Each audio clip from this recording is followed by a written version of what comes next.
c'est vraiment la volonté du Seigneur. Allez, faites de toutes les nations les disciples. C'est ce que devaient faire toutes les églises. Mais des fois, les yeux se ferment par rapport à la mission. Alors que le Seigneur a dit, allez, faites de toutes les nations des disciples. La raison d'être de l'église, c'est vraiment faire de toutes les nations des disciples. Si ce n'était pas pour ça, le Seigneur nous appellera auprès de lui. Pourquoi on doit rester sur la terre? Il y a des maladies, il y a des difficultés, mais pourquoi le Seigneur nous laisse sur la terre?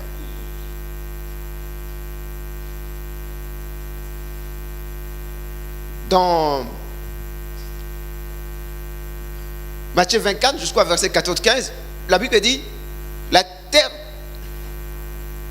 c'est moi, il dit ceci, cette parole doit être prêchée jusqu'aux extrémités de la terre avant la fin. Alléluia. Donc, c'est comme Dieu dit, la fin ne viendra qu'après que l'église ait prêché l'évangile. Donc, si le soleil tourne, si la terre tourne, si la terre plutôt tourne, c'est pour laisser le temps à l'église de prêcher, de faire la mission, de faire l'évangélisation mondiale. Donc Dieu qui ne veut pas la mort du péché, il laisse encore la terre tourner pour que l'église, les chrétiens prêchent. Parce que Dieu ne veut pas la mort du péché, il veut que tous les hommes soient sauvés. Parce que réellement, il y aura un jugement à la fin. Réellement, Jésus va revenir pour juger le monde. Mais son désir est que le pécheur ne meure pas, mais plutôt qu'il soit sauvé. Mais comment les gens vont être sauvés? Comment les gens vont avoir la foi s'il n'y a pas de gens qui prêchent? Amen. L'apôtre Paul l'avait bien saisi. Si ça dépendait que de moi, je préférais retourner auprès de mon Seigneur. Alléluia. Ici-bas, je marche par la foi. Au moins là, je vais le contempler vis-à-vis. Donc il avait saisi ça plus que les autres. Donc il y a des églises, des fois, qui saisissent la mission plus que d'autres. Nous ne voulons pas les juger. Alléluia. Alléluia. Mais si Dieu nous a fait cette grâce, si Dieu nous a appelés dans ce sens, nous devons nous appliquer. Voilà pourquoi il y avait un message qui était donné il y a quelques années qui disait, sauver pour même à quoi, hein? Non, sauver pour même à quoi? Ah, tu vois, ils ont commencé à oublier. Hein? On commence par sauver quoi? Ensuite. Et enfin, sauver l'Oise, sauver la Picardie, sauver la France, sauver le monde, c'est notre commission. Il y a quelqu'un qui m'a dit, pasteur, pourquoi on ne fait plus ces cris-là? Cette semaine, il y a quelqu'un qui m'a dit, pourquoi on oublie cette déclaration? On ne doit pas oublier ça. Les seigneurs nous avaient donné ça comme déclaration. C'était facile. Sauver l'Oise, la Picardie, la France et enfin le monde entier. Bon, maintenant, l'administration a changé, commence à faire Hauts-de-France. Mais bon, parce que quand le Seigneur nous avait donné ces messages, il nous a aussi ouvert les portes à Amiens. Alléluia. Dans l'Aisne. C'était vraiment un terrain que Dieu nous a donné. Ce qui fait que jusqu'aujourd'hui, on a des familles là-bas. Parce que pour nous, la distance ne compte pas. Alléluia. Alléluia. Si tu es capable de prêcher l'évangile au-delà des 50 km, alors tu fais déjà l'évangélisation. Alléluia.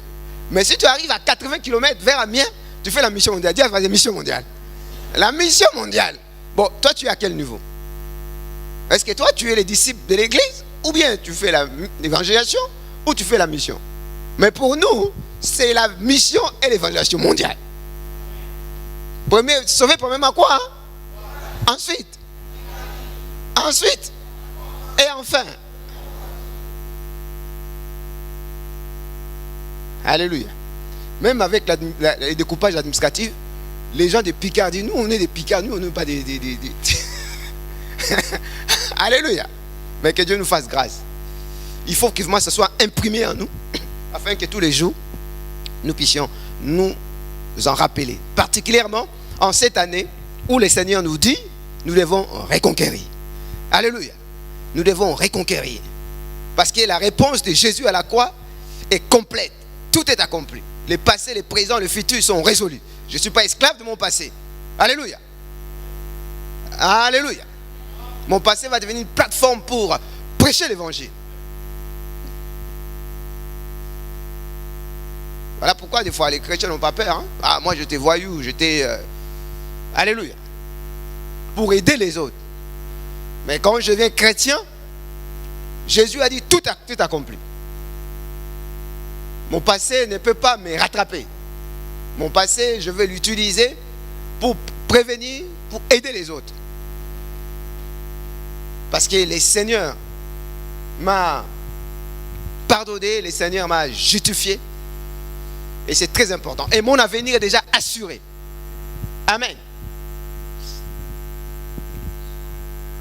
Dis à toi, tu ne vas pas échouer. Tu ne dois pas échouer.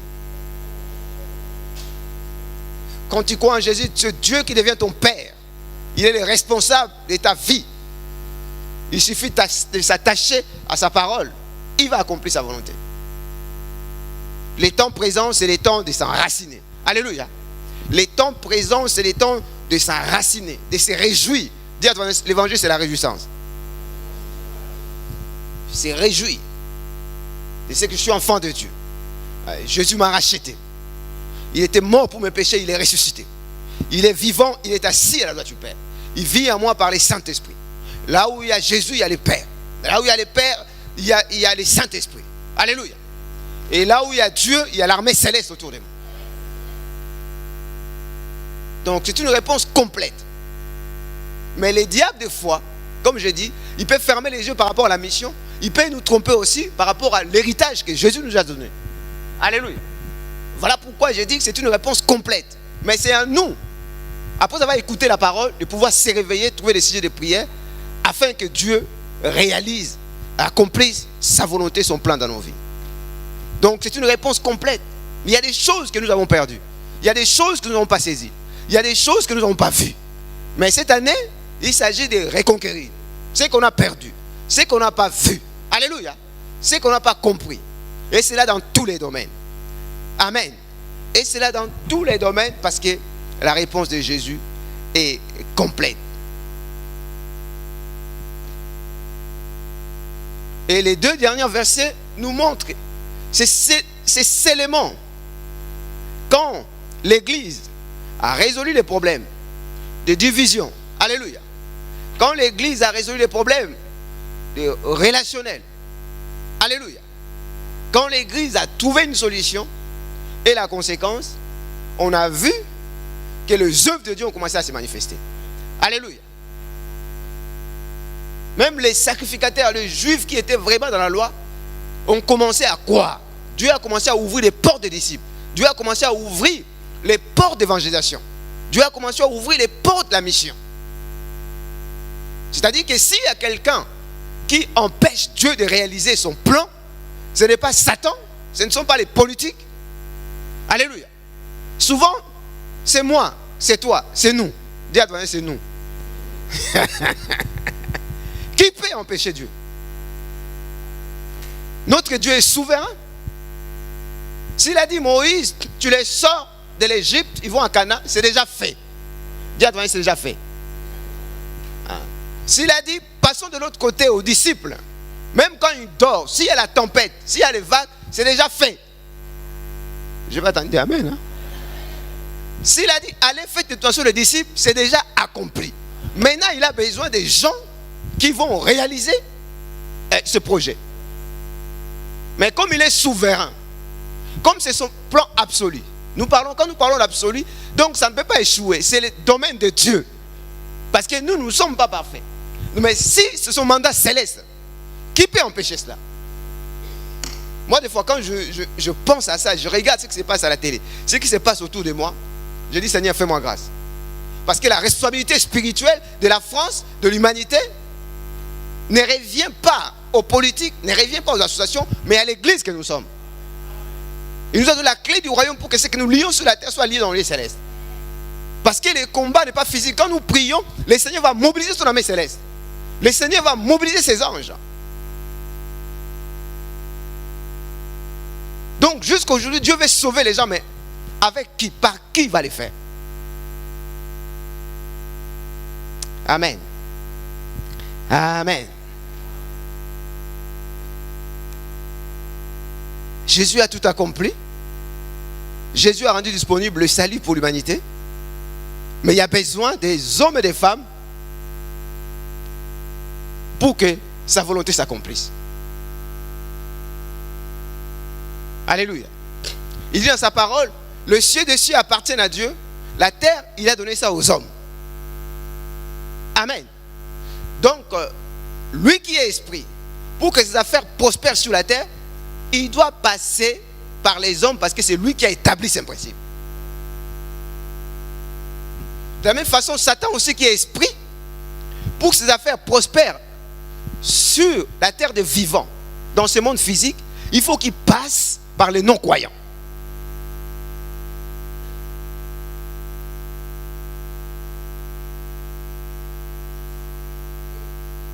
La différence avec les enfants de Satan, ils s'appliquent dans les affaires de leur papa. Amen. Ils obéissent concrètement à leur maître. S'il est voleur, il est véritablement voleur. S'il est impudique, alléluia, véritablement. Si c'est drogue, il se drogue véritablement. S'il est voleur, il vole sérieusement. Alléluia. Mais Dieu nous a appelés. Dieu nous a sortis de la multitude. Et il veut que sa volonté s'accomplisse ici-bas par nous. Nous étions pécheurs comme les autres. Mais il nous a lavé, purifié. Il nous a donné une nouvelle identité. Il nous a donné son autorité. Il nous a donné son nom. Il nous a donné la clé du royaume. Pour que ce que nous lions sur la terre soit lié dans les célestes. Ce que nous délions sur la terre soit délié dans les célestes. Donc c'est comme si les plans de Dieu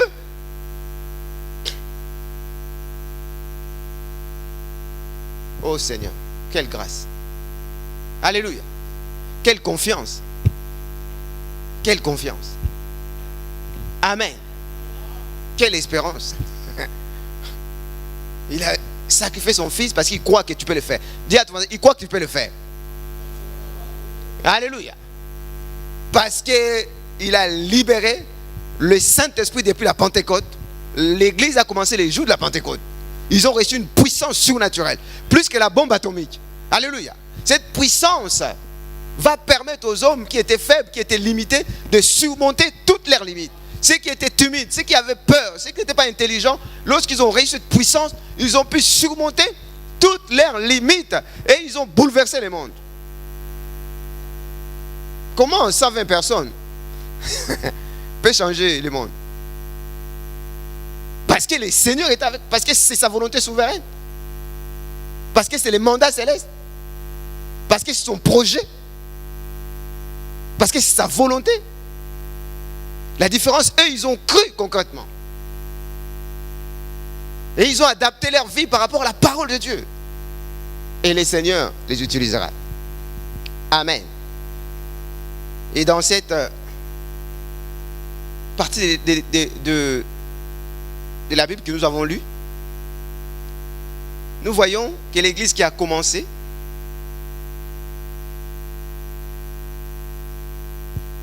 était dans l'unité. Alléluia. Il marchait dans l'unité. Les jours de la Pentecôte, il y avait 15 nations. Des gens qui sont venus de partout. Dieu a même fait les miracles d'accorder les langues. Alléluia. Ceux qui ne parlaient pas arabe, ils ont commencé à parler arabe pour que les arabes qui étaient là écoutent les mystères de Dieu. Souvent les gens mettent l'accent seulement sur les langues spirituelles. Rakabaya Santa. Amen. C'est bien aussi. Mais comprenons que ce jour-là, c'était que tout le monde devait écouter la parole de Dieu. Amen.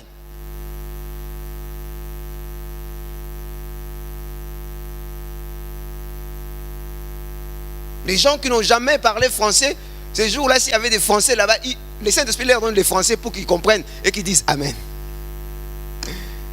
Alléluia.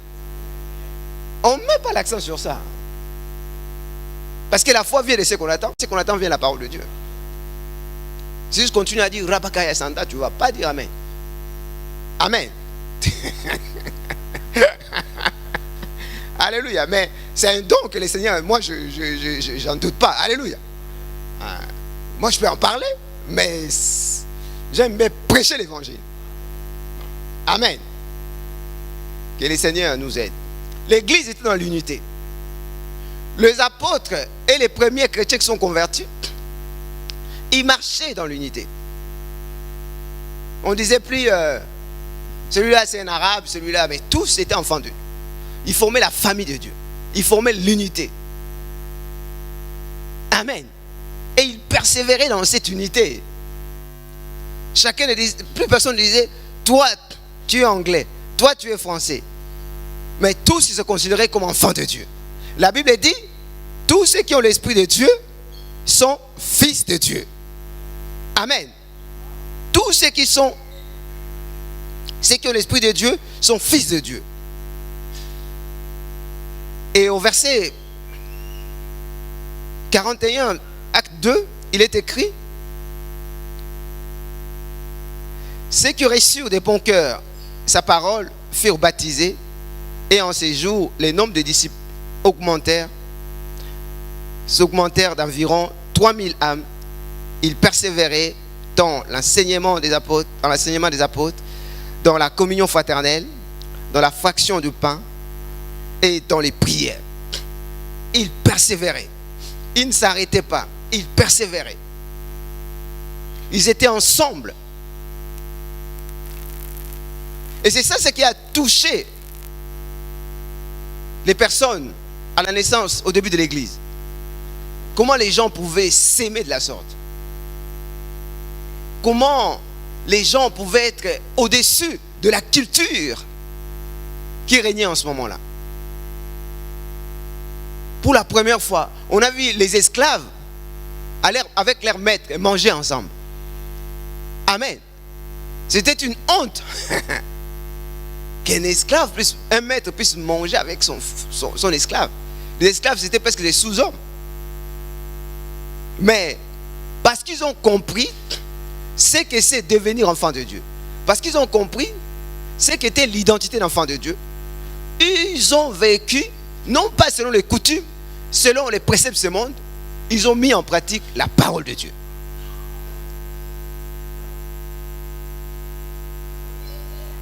Mais jusque-là, comme l'ennemi rôde, alléluia, l'ennemi rôde, notre humanité aussi nous joue des tours. C'est comme ça que dans Acte 6, on a vu petit à petit les problèmes apparaître. Alléluia. La Bible dit la multitude ne formait qu'un seul cœur, une seule âme. Ils étaient plusieurs, mais ils avaient la même pensée. Comment ils pouvaient avoir la même pensée? C'est au travers de la parole. Puisqu'ils persévéraient dans la parole. Dieu a demandé, il faut persévérer. Ne t'arrête pas, il faut persévérer. Ils persévéraient. Parce que notre chair a tendance à nous sortir la volonté du Seigneur. Nous avons dit la dernière fois, alors que nous sommes enfants de Dieu, alors que nous formons la famille de Dieu, mais des fois nous ne comprenons pas les mystères du corps de Christ. Des fois nous aimons nos familles charnelles, nos frères charnels, plus que nos frères spirituels, plus que nos frères en Christ.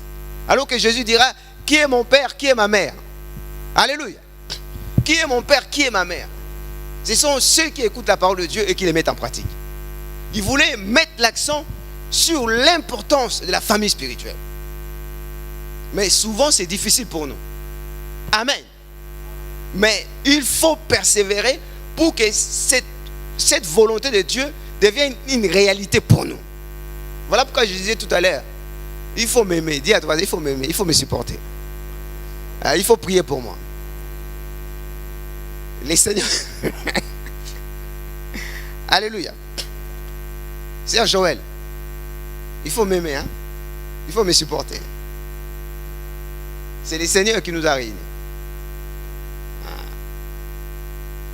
Parce que derrière tout ça, il y a le Seigneur Jésus qui est fidèle.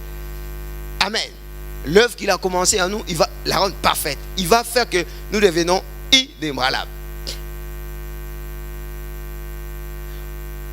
Que ce soit dans Acte 2, que ce soit dans Acte 6 que nous avons lu, nous avons vu qu'il y avait l'importance du serviteur. Dis à ton voisin, l'importance du serviteur.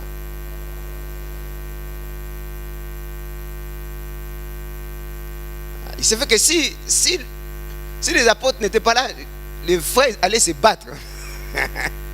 Alléluia. Imagine, on te donne à partager la nourriture. Alléluia. Et des chrétiens d'origine juive, à un moment donné, par rapport aux veuves ou bien aux frères d'origine grecque, bien qu'ils soient chrétiens, qu'est-ce qui s'est passé? Si c'est un juif, je mets 4 cuillères. Alléluia. Toi, tu viens d'où là? De la Grèce, de Rome, 2 cuillères. Alléluia. Et tout ça, ça crée des problèmes. Tout ça, ça crée des problèmes. Et Dieu a fait appel à qui? Aux serviteurs. Voilà pourquoi dire à toi, il faut former l'unité. Les serviteurs, les missionnaires ne sont pas vos ennemis. Alléluia. Le Seigneur les a donnés comme un don pour le bien-être de l'Église, pour l'accomplissement de son projet qui est l'évangélisation mondiale.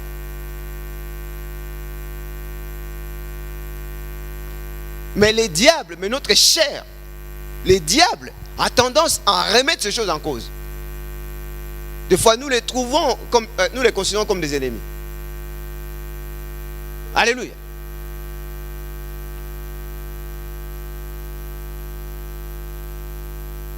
Des fois, tous les jours, nous mémorons à côté, nous mémorons contre. Ce n'est pas bon. Alléluia.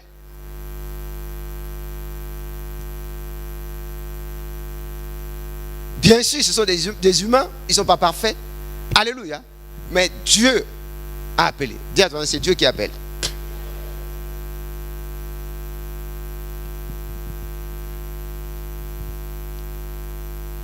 C'est Dieu qui appelle.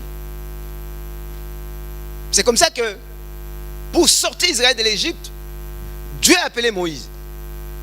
Amen. Amen. Il a préparé, il est parti de l'Égypte, il avait l'âge de 40 ans.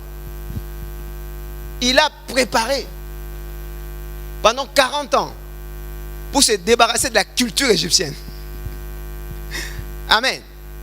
Il a préparé pendant 40 ans, alors qu'il a grandi dans les palais, alors qu'il avait les empreintes égyptiennes, il avait les racines de la culture de l'Égypte. Il avait la nature des Égyptiens. Dieu l'a caché pendant 40 ans pour le préparer. Et lorsqu'il avait 80 ans, Dieu l'a appelé. Amen. Exode 3:7. L'Éternel dit: je vis la souffrance de mon peuple qui est en Égypte. J'ai attendu les cris que lui font pousser ses oppresseurs, car je connais ses douleurs.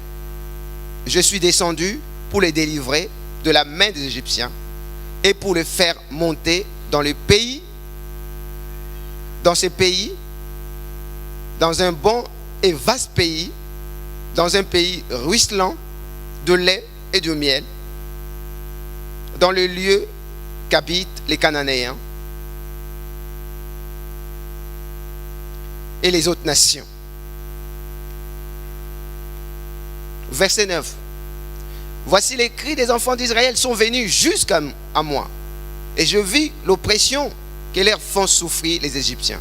Maintenant va, et je t'enverrai auprès des pharaons, et tu feras sortir d'Égypte mon peuple et les enfants d'Israël.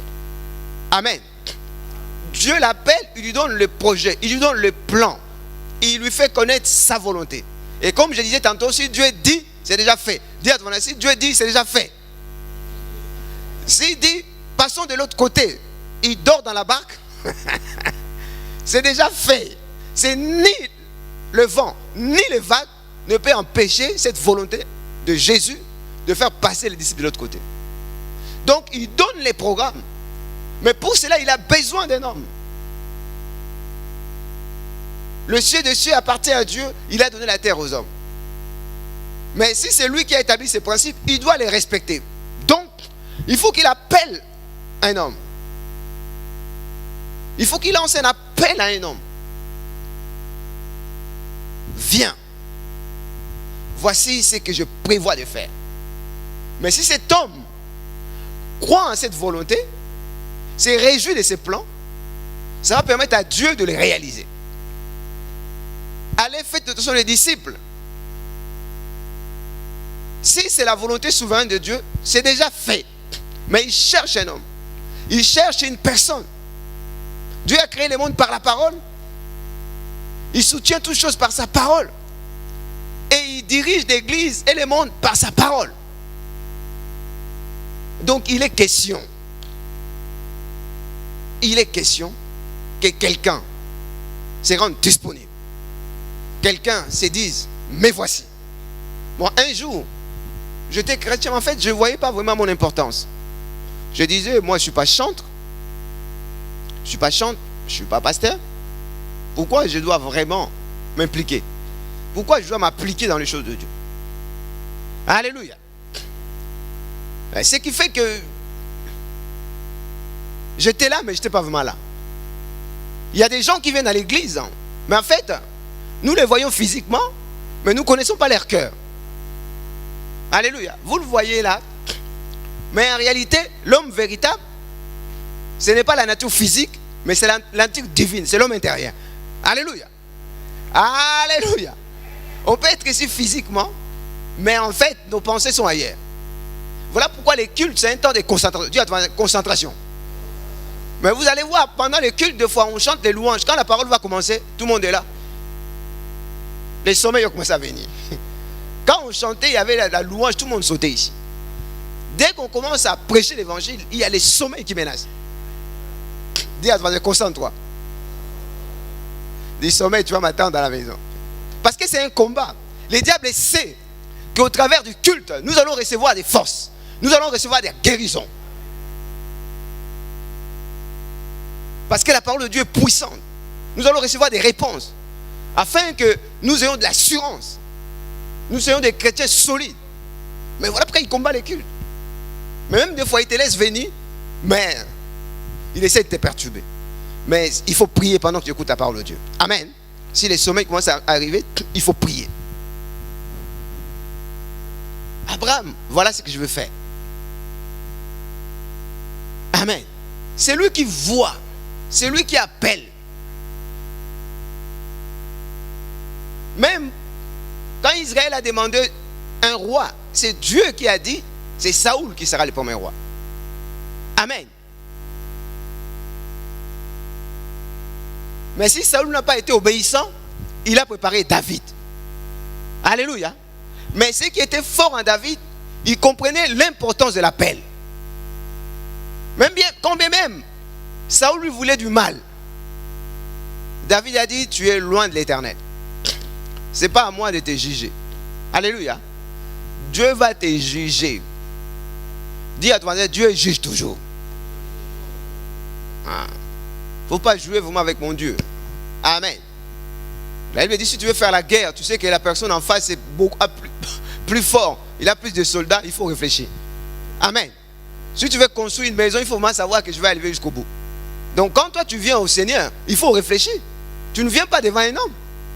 Tu viens devant le Dieu Tout-Puissant. Tu viens devant les créateurs du ciel et de la terre. Tu viens parce qu'il t'a choisi, parce qu'il a préparé un plan. Mais si toi tu t'as mis alors qu'il t'a appelé, fais attention. Judas aussi était appelé. Alléluia. Alléluia. La Bible dit dans 2 Timothée 3, dans les derniers jours, il y aura des temps difficiles. Amen. Il y aura des temps difficiles, il y aura des chrétiens compliqués. Mais on n'a jamais mis les noms. Bon, on va lire ça peut-être pour que ça t'encourage. Amen.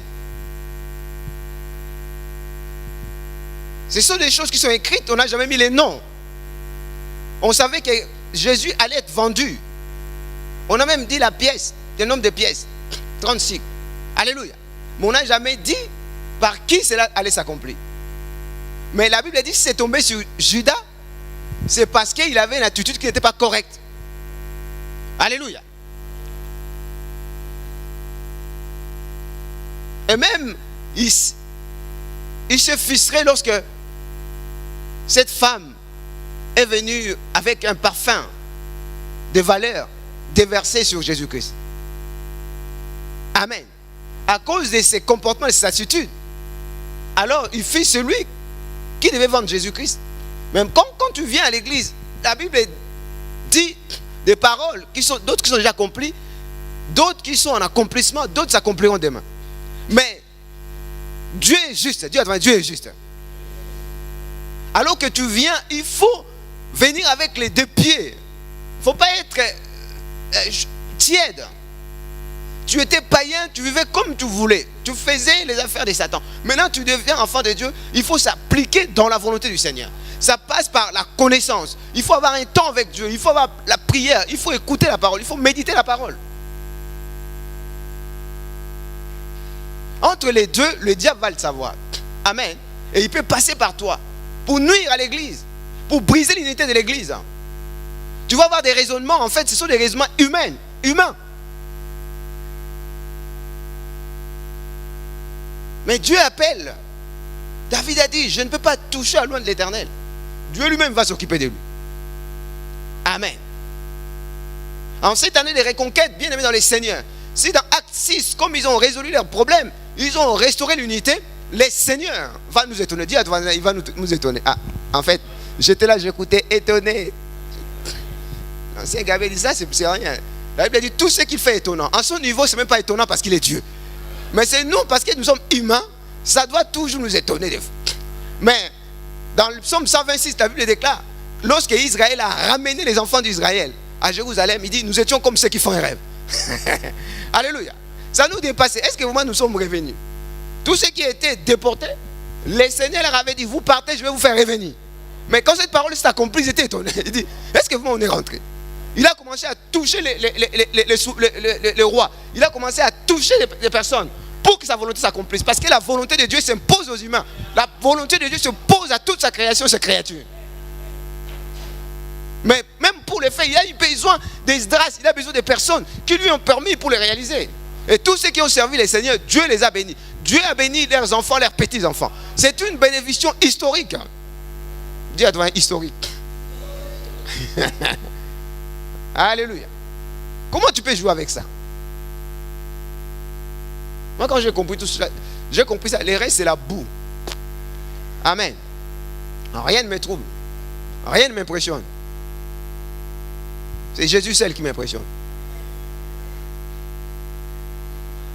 Il y avait un païen, quand on était encore dans l'autre église, il dit, oh, mais dans votre église, c'est bizarre.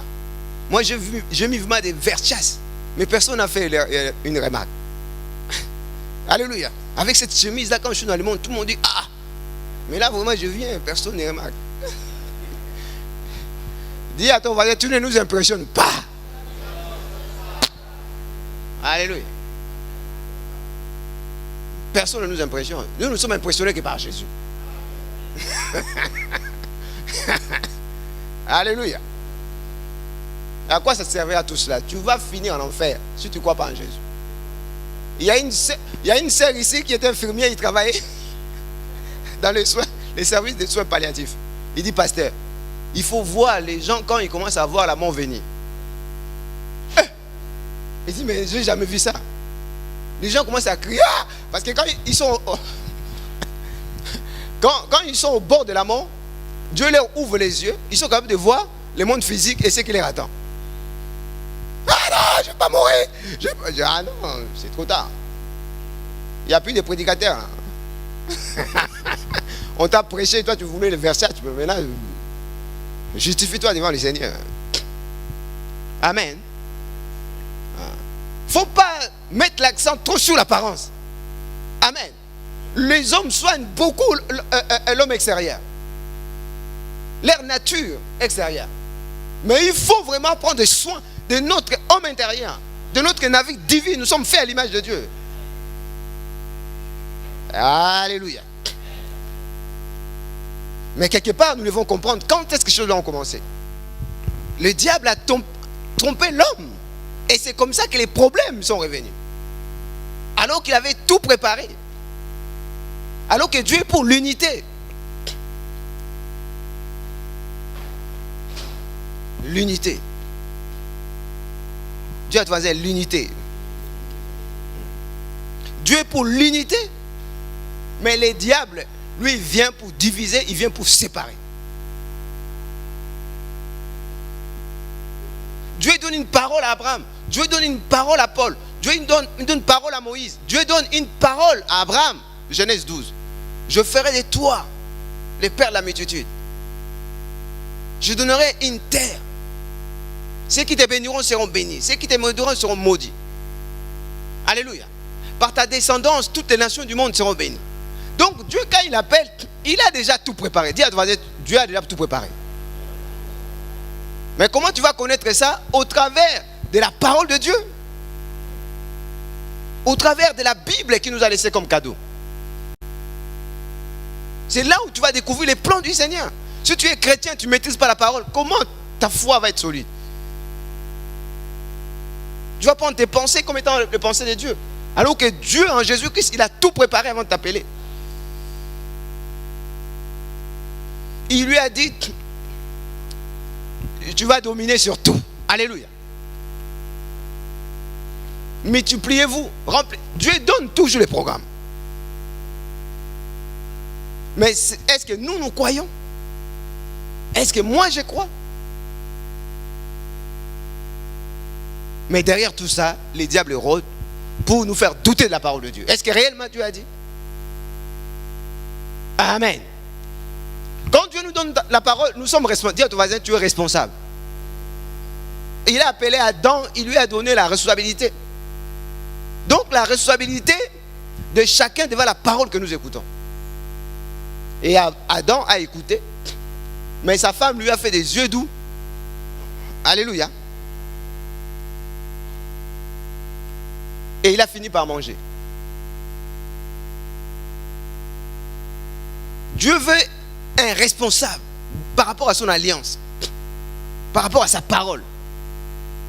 Et alors, dans le cas précis, c'est Adam qui était responsable de la parole.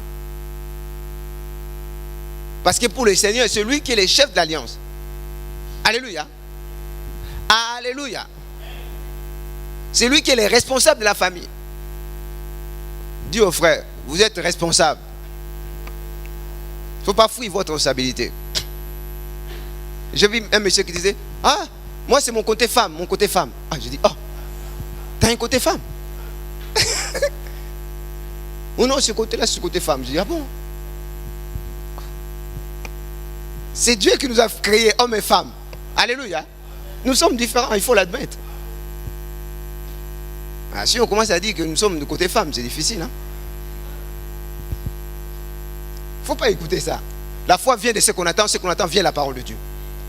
Il faut que dans la vie quotidienne, nous parlons de la parole de foi, pas de l'incrédulité.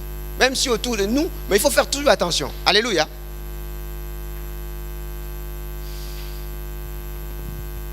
Oh Seigneur, aide-nous. Et c'est lui qui a amené la division. Et qui fera que Adam dira, c'est la femme que tu m'as donnée. Ils étaient en harmonie. Alléluia. Ils vivaient en harmonie. Mais voici que à cause du péché, il y a eu séparation. Parce que Dieu est un, il s'est manifesté dans le Père, le Fils et le Saint-Esprit. Ils forment une unité.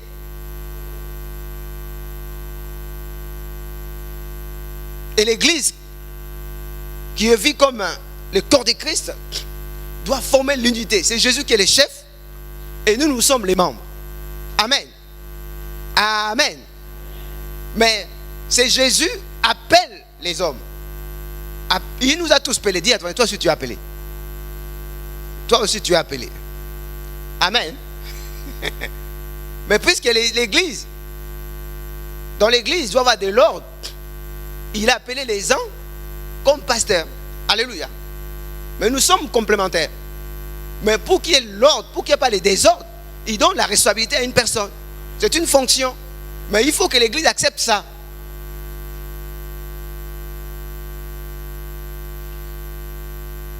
Amen. Sinon, nous parlons de la reconquête, ça ne marchera pas. Il faut que cette année, nous puissions restaurer toutes ces choses.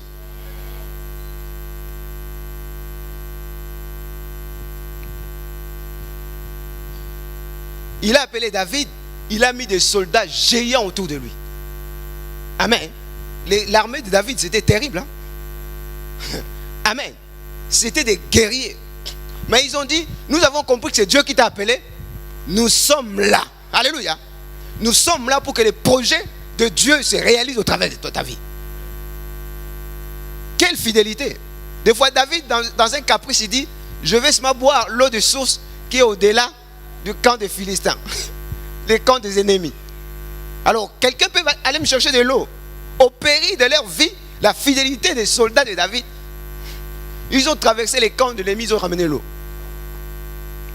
Ah, mais moi, quand j'ai lu ça, j'ai dit, mais il y a des gens qui sont fidèles. Hein. Mais David, qui est sage, il a dit, non, je ne vais pas boire cette eau. Alléluia. Non, ça, c'est Jésus, celle qui mérite ça, il a renversé par terre. Il faut aller, les serviteurs sont tentés aussi. Amen. Mais c'est pour ça que c'est la responsabilité de l'église de prier. Amen. La Bible dit, aujourd'hui, nous sommes tous un royaume de sacrificateurs. La sacrificature universelle. Nous sommes tous sacrificateurs. Alléluia. Mais, il y a Aaron. Alléluia. Il y a les Lévites. Il y a Israël. Dieu les a mis à part. Il dit, vous allez porter les péchés. Alléluia. D'Israël. Vous n'allez pas avoir de terrain. Vous n'allez pas avoir d'héritage. Vous devez rester dans la maison pour que je supporte Israël. Alléluia. Parce qu'il y a un projet. Jésus doit venir. Mais si il n'y a personne devant moi pour prier, je vais détruire Israël. Jésus ne viendra pas. Donc vous allez vous concentrer. Amen. Donc c'est comme ça que Dieu était exigeant pour ceux qui bénéficiaient de sa présence. Ceux qui faisaient les services dans les temples. Et si nous sommes un royaume de sa... Dieu est exigeant vis-à-vis de nous parce que les sorts de l'humanité aujourd'hui dépendent de nous.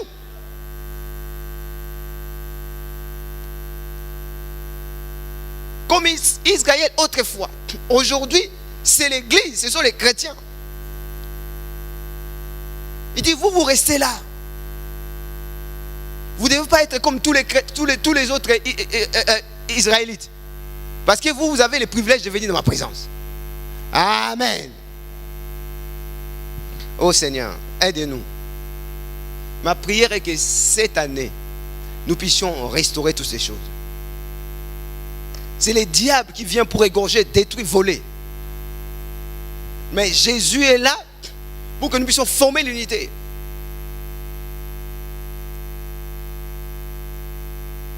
Parce qu'il y a la direction de nos vies, nous devons des fois les trouver au travers de ce qui donnent à ses serviteurs.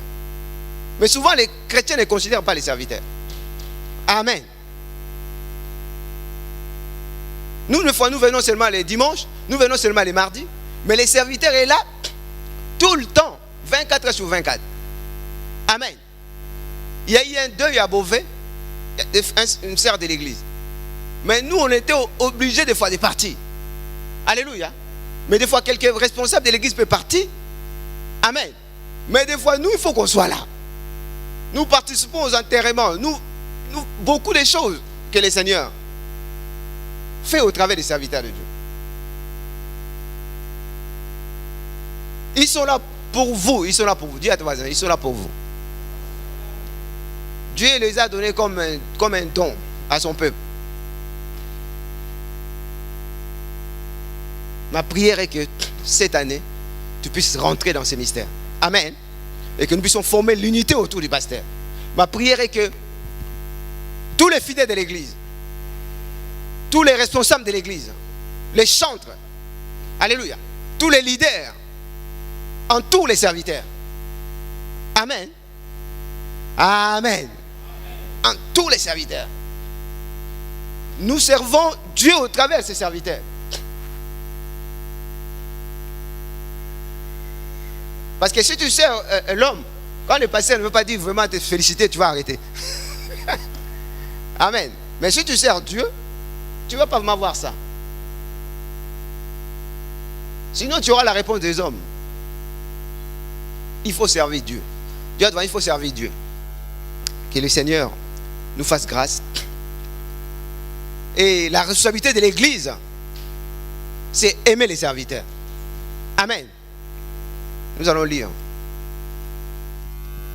Amen. Si les conducteurs ont des difficultés, si les conducteurs ne sont pas aimés, ce n'est pas avantageux pour l'église. Amen. Il faut qu'ils soient à l'aise pour qu'ils cherchent la face de Dieu. Dans Acte 6, on dit, nous allons nous consacrer à la parole. Alléluia. À la parole et à la prière. Comme ça, en recevant de Dieu, nous allons vous transmettre, vous serez bénis. Mais souvent, l'église ne reconnaît, le fidèle ne reconnaît pas ça.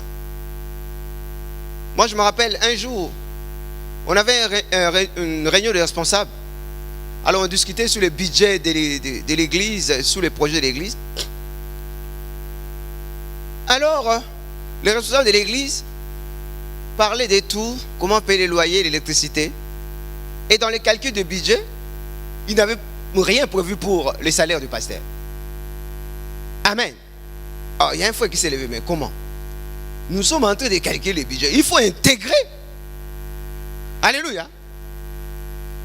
Alléluia. Les frères ont dit, mais comment vous faites des calculs? Vous êtes les responsables de finances, vous faites tous les projets, vous n'intégrez pas les salaires du pasteur.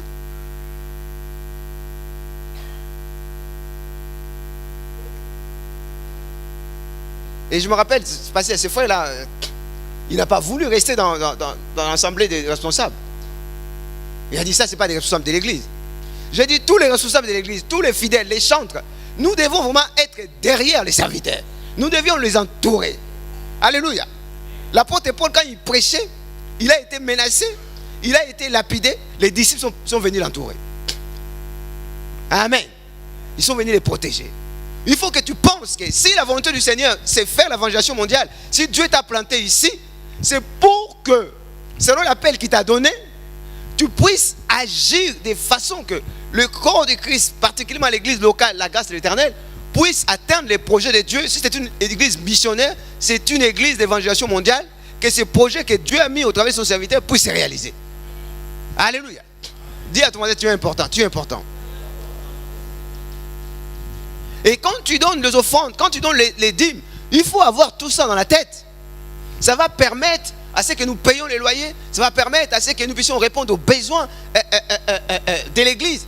Alléluia. L'électricité et tout le reste. Mais aussi subvenir aux besoins des serviteurs. Parce qu'il avait déclaré, celui qui prêche l'évangile doit être nourri de l'évangile. Amen. Donc quand toi tu travailles, tu n'as peut-être pas cette fonction, mais tu as le temps de travailler, Dieu te bénit pour qu'en ton tour, tu deviennes une bénédiction pour les autres. Alléluia.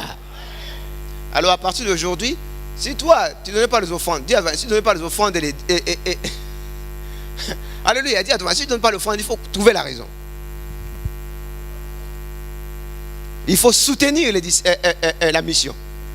Tu vas te dire que Dieu m'a mis ici, m'a planté ici pour faire la mission mondiale. Et je dois le faire au travers de son serviteur, au travers des missionnaires. Alléluia. Si nous, on ne faisait pas la mission mondiale, si tu n'es pas disciple d'évangélisation mondiale, c'est différent. Si tu es disciple d'évangélisation mondiale, tu dois comprendre ça. Amen. On doit vraiment soutenir. Parce que tous les pasteurs ne font pas l'évangélisation mondiale.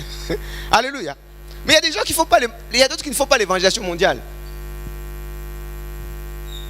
Mais des fois, les fidèles les bénissent. Alléluia. Alléluia. Mais nous sommes en train de courir nuit et jour. Beauvais, Amiens, pour aller chercher les disciples, pour accomplir le projet de Dieu. Alors, bien aimé dans les Seigneurs, en cette année, particulièrement, il faut que nous trouvions la raison pourquoi nous devons former l'unité derrière les disciples, derrière les serviteurs et les missionnaires. Je parlais de tous les fidèles de l'église, je parlais de tous les responsables de l'église, je parlais de tous les leaders de l'église. Il faut que nous prions pour les serviteurs de Dieu, il faut que nous les soutenions, il faut que nous rendons leurs tâches légères, de façon que, comme les apôtres, dans ces passages que nous avons lus, ils se concentrent dans la parole et dans la prière. Amen. Nous allons peut-être lire Éphésiens pour finir.